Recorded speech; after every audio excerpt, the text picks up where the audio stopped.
Here's a problem that I see a lot of people having. They don't know what target to flash to their board. What's a target? Well, if you go to firmware flasher, you can see this pull down. You got to pick what board you have. The reason for that is that all these different boards have different hardware on them. They have different use of the pins on the microprocessor, etc., etc. Basically, you have to pick a target that is correct for the board that you are going to flash. And you can't always tell from the name of the board. Like, for example, the Multi-Rotor Mania Mantis is an SPRacing F3 target. It's not an SPRacing F3 board. It's just sort of copied the hardware layout of the SPRacing F3 so it can use that same target.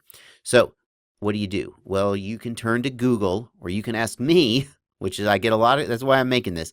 I get a lot of people ask me, what target do I use for this board? And not in so many words necessarily, but that's what you're asking. Here's the way I'm going to teach a man to fish, right, today, or a woman if you're a woman, either way. What you want to do is, first of all, do not just pick one. I don't know, whatever, I'm going to flash it.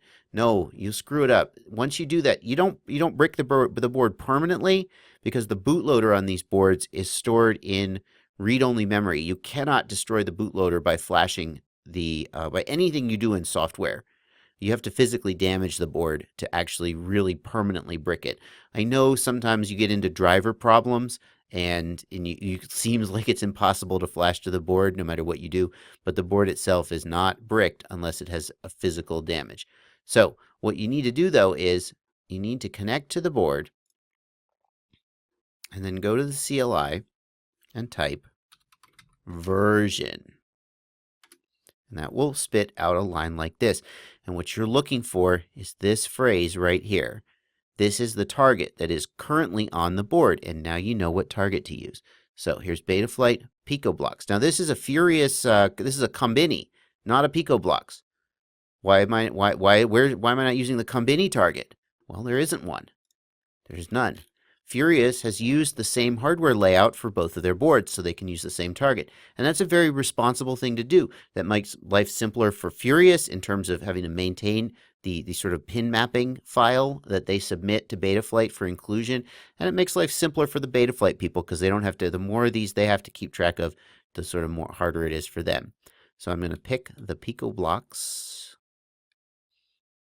Pick a picoblock. There it is. I'm going to pick the picoblocks target. And I'm going to choose my new firmware. And let's see. I don't know about that. Let's see if this works. Well, anyway, the flashing may or may not work, because that's life with Betaflight and with Cleanflight and with Windows drivers. But I've definitely selected the correct target. So good. Alrighty. That's all for now. That's your quick tip. Thanks for watching. Happy flying.